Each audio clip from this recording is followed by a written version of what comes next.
여보, 통장에 남은 돈이 별로 없어. 걱정이네. 평생 모은 돈이 통장에서 빠져나가는 속도가 모을 때보다 더 빠르다고 느끼신 적 있으신가요? 지난달 통장 잔액을 확인하시다가 깜짝 놀라셨던 분들 계실 겁니다. 분명 큰 돈을 쓴 것 같지도 않은데 왜 이렇게 돈이 없는지, 연금만으로는 턱없이 부족하고 모아둔 목돈은 어느새 반으로 줄어 있고, 그런데 말입니다. 혹시 이런 생각 해보신 적 없으신가요? 내 돈인데 정작 나를 위해서는 쓰지 못하고 있구나. 오늘은 여러분께 조심스럽게 이 이야기를 나누고 싶습니다. 본격적인 이야기에 앞서 구독과 좋아요 눌러주시면 어르신들께 유익한 내용으로 또 보답하도록 하겠습니다. 평생 가족을 위해, 남을 위해 살아오신 여러분이 이제는 당신 자신을 위해 돈을 쓰셔도 된다는 이야기입니다. 우리는 왜 이렇게 살아왔을까요? 체면이라는 이름의 무게. 명절이 다가오면 마음이 무거워지시는 분들 많으실 겁니다. 큰 집이니까 당연히 내가 준비해야지. 형님 댁인데 우리가 비용을 내야지. 이런 생각으로 혼자서 온 가족의 식사비를 부담하고 계시진 않나요? 고기 몇 근에 나물 반찬까지 명절 한 번에 수십만 원이 훌쩍 나갑니다. 1년에 몇 번씩 찾아오는 명절. 그때마다 지갑은 가벼워지고 마음은 무거워집니다. 친구들을 만날 때도 마찬가지입니다. 내가 낼게, 됐어. 습관처럼 지갑을 꺼내시는 분들 계실 겁니다. 왜 그러실까요? 어쩌면 그것이 우리 세대가 배운 어른의 도리였기 때문입니다. 베풀어야 대접받고 먼저 내야 체면이 서는 것이라고 배웠으니까요. 자녀들에게도 마찬가지입니다. 집들이 한다고 하면 용돈 봉투, 생일이라고 하면 또 용돈 봉투, 아이 돌잔치에 또 봉투. 사랑하는 마음은 당연하지만 매번 무리하게 챙기다 보면 정작 본인의 생활비가 모자라게 됩니다. 그런데 말입니다. 이쯤에서 한번 생각해 보셔야 할 것 같습니다. 나는 과연 누구를 위해 이렇게 살고 있는가? 젊었을 때는 괜찮았습니다. 일을 해서 돈을 벌었고 앞으로 벌어들일 돈도 있었으니까요. 그런데 지금은 다릅니다. 들어오는 돈은 한정되어 있고 모아둔 돈은 점점 줄어들고 있습니다. 그런데도 우리는 여전히 체면이라는 이름으로, 의무라는 이름으로 우리 자신보다 남을 먼저 생각하며 살고 있습니다. 건강을 핑계로 빠져나가는 돈도 생각해 봐야 합니다. 불안함이 만들어낸 지출, 약국에 가시면 어떠신가요? 약사 선생님이 권하는 영양제, 건강기능식품들, 이거 드시면 혈압에 좋아요. 이건 관절에 좋답니다. 이거는 요즘 어르신분들 다 드세요. 그렇게 해서 장바구니에 담긴 영양제가 한 달에 10만 원, 20만 원, 집에 가보면 먹다 만 영양제들이 서랍 가득 쌓여 있습니다. 왜 그럴까요? 건강에 대한 막연한 불안감 때문입니다. 이거라도 먹어야 병에 안 걸리지 않을까, 안 먹으면 더 아프면 어쩌지 하는 두려움이 지갑을 열게 만듭니다. 외로움이 만들어낸 모임은 어떻습니까? 산악회, 봉사 모임, 동네 친목회, 혼자 있기 외로워서 시작한 모임들입니다. 처음엔 좋았습니다. 사람들을 만나고 이야기 나누고 함께 활동하면서 삶에 활력이 생겼으니까요. 그런데 시간이 지나면서 부담이 되기 시작합니다. 매달 나가는 회비, 모임 때마다 내는 식사비, 단체 여행비, 회원들 생일이나 경조사 축의금. 계산해 보면 한 달에 적지 않은 돈이 나갑니다. 여기서 잠깐 이 영상을 보고 계신 분들께 여쭙고 싶습니다. 혹시 지금 드는 모임 회비와 각종 지출을 모두 합치면 한 달에 얼마나 되시나요? 한번 계산해 보셨나요? 많은 분들이 막연하게 그래도 이 정도야 하시지만 실제로 계산해 보면 깜짝 놀라실 겁니다. 왜 우리는 거절하지 못할까요? 미안함이라는 감정, 우리 세대는 미안하다는 말을 너무 많이 습관처럼 하며 자랐습니다. 미안하다, 엄마가 이것밖에 못해줘서. 미안하다, 너희들 고생시켜서. 미안하다, 더 많이 못해줘서. 이렇게 평생을 미안해하며 살았습니다. 그러다 보니 이제는 거절하는 것조차 미안한 일이 되어버렸습니다.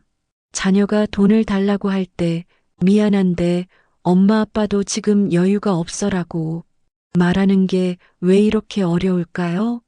친구가 오늘은 내가 한턱 내라고 할 때 미안하지만 나도 형편이 넉넉하지 않아라고 말하는 게 왜 이렇게 죄스러울까요? 인정받고 싶은 마음 솔직하게 말씀드리겠습니다. 우리가 돈을 쓰는 이유 중 하나는 인정받고 싶어서입니다. 자녀들에게 우리 부모님 정말 대단하시다는 말을 듣고 싶고 친구들에게 역시 자네는 넉넉해라는 말을 듣고 싶습니다. 하지만 생각해 보세요. 그렇게 인정받기 위해 쓴 돈이 정작 여러분이 힘들 때 돌아올까요? 젊었을 때 베풀었던 것들이 노후에 모두 돌아오는 것은 아닙니다. 이제는 달라져야 할 때입니다. 첫 번째 변화는 관습에서 벗어나셔야 합니다. 명절 비용, 이제는 나눠서 부담하셔도 됩니다. 우리 이번 명절은 각자 집에서 음식 조금씩 준비해서 가져오는 게 어떨까? 형제들끼리 비용을 나눠서 내면 어떨까?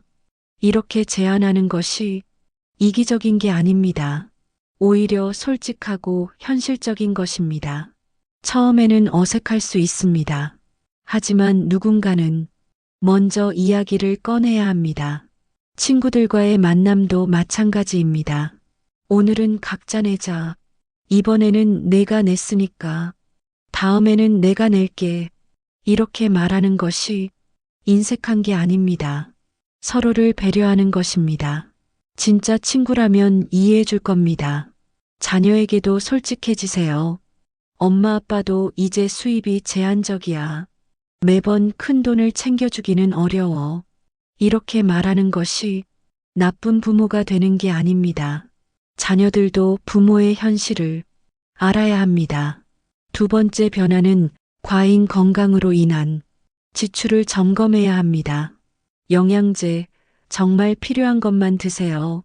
병원에서 의사 선생님과 상담해서 정말 필요한 것만 챙기시면 됩니다. 약국에서 권하는 모든 것을 다 살 필요는 없습니다. 이미 복용하고 있는 것들이 있는데 여기에 이것까지 필요한가요? 이렇게 물어보세요. 중복되는 성분은 없는지, 정말 필요한 것인지 확인하세요. 모임도 정리가 필요합니다.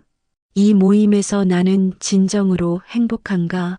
경제적 부담 없이 즐길 수 있는 모임인가? 솔직하게 답해 보세요. 의무감으로, 외로움 때문에 억지로 나가는 모임이라면 과감하게 정리하는 것도 방법입니다. 잠깐 여기까지 보시면서 혹시 이런 생각 드시나요? 그래도 그렇지. 이렇게 따지고 살면 너무 삭막한 거 아닌가? 아닙니다. 이것은 삭막함이 아니라 현명함입니다. 여러분의 노후를 지키는 것입니다. 거절하는 연습을 서서히 하셔야 합니다. 말하는 연습부터 시작하세요. 처음에는 어렵습니다. 평생 그래라고만 살아오셨으니까요. 하지만 연습이 필요합니다. 작은 것부터 시작하세요. 약국에서 필요 없는 영양제를 권할 때 아니요, 괜찮습니다. 지금 먹는 것만으로도 충분해요. 친구가 비싼 식당에 가자고 할 때 미안한데 나는 오늘 부담스러워. 다른 곳으로 갈까? 자녀가 무리한 부탁을 할 때 마음은 있는데 지금은 좀 어려워. 이해해 줄 수 있니?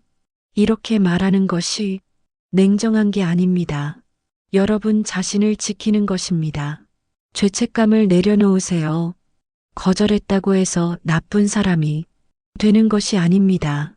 못해준다고 해서 사랑이 없는 것이 아닙니다. 돈을 쓰지 않는다고 해서 관계가 끝나는 것이 아닙니다. 진짜 관계는 돈으로 유지되는 것이 아닙니다. 평생 베풀며 사셨습니다. 이제는 여러분도 받을 자격이 있습니다. 아니, 최소한 지킬 권리는 있습니다. 여러분이 평생 모은 그 돈을 여러분 자신을 위해 쓸 권리 말입니다. 노후의 돈은 당신의 존엄입니다. 돈의 의미가 달라집니다. 젊었을 때 돈은 미래를 위한 것이었습니다. 자녀 교육비, 집 마련, 노후 준비, 모두 앞날을 위한 투자였습니다. 하지만 지금 여러분의 돈은 다릅니다. 지금 여러분이 가진 돈은 생존과 직결되어 있습니다. 병원비, 생활비, 만약의 사태를 대비한 비상금. 이것은 여러분의 존엄과 안전을 지키는 마지막 보루입니다.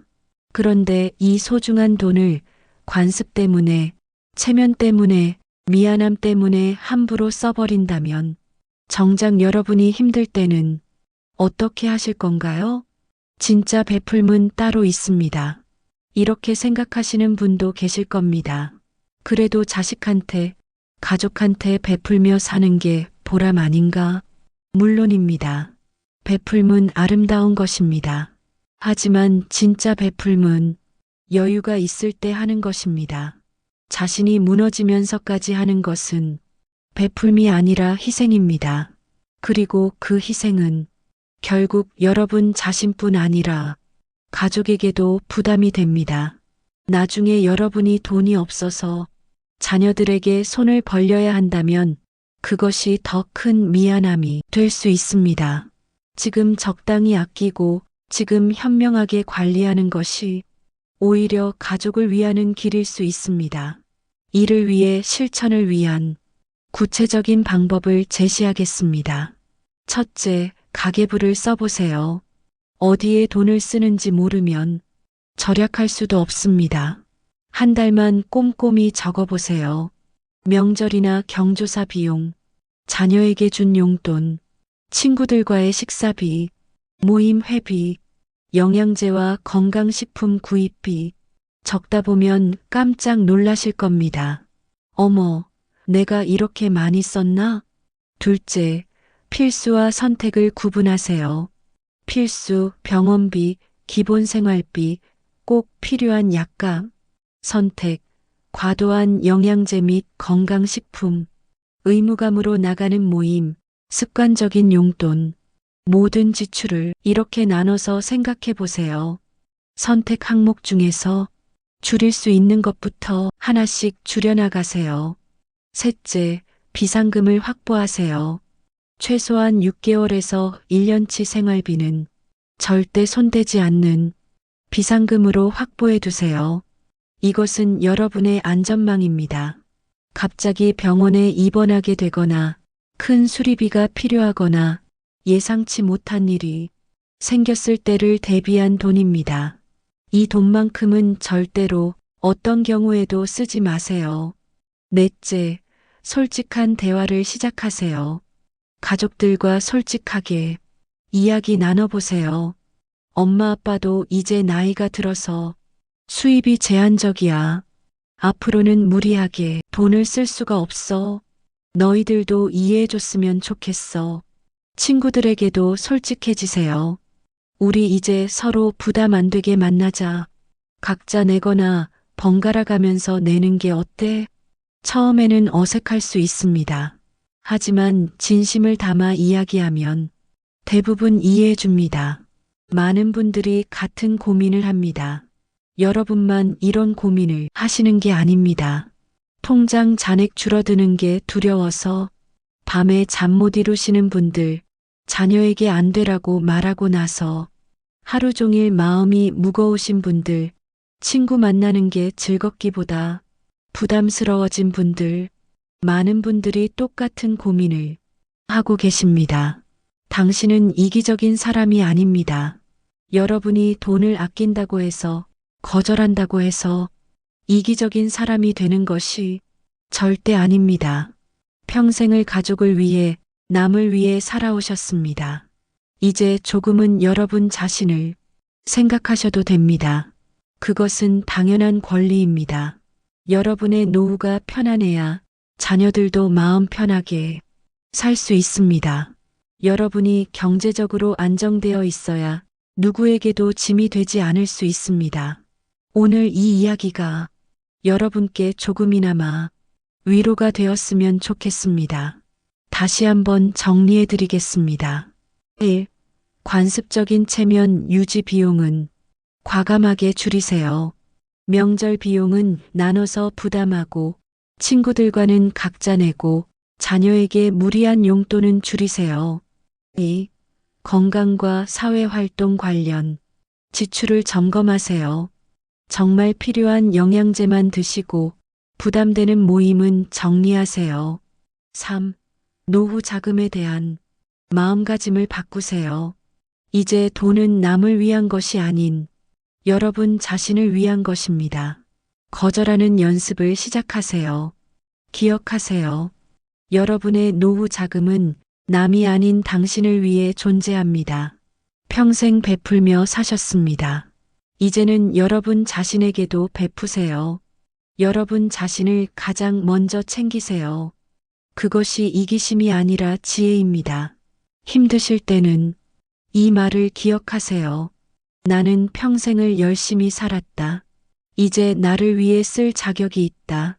여러분의 이야기를 들려주세요. 댓글로 여러분의 경험을 나눠주시면 감사하겠습니다. 노후 지출 때문에 고민하신 적 있으신가요? 거절하지 못해서 후회했던 경험이 있으신가요? 어떻게 극복하셨나요? 여러분의 이야기가 누군가에게는 큰 위로와 용기가 될 수 있습니다. 오늘도 긴 영상 끝까지 함께 해주셔서 정말 고맙습니다. 여러분 모두 편안하고 행복한 노후 보내시길 진심으로 응원합니다.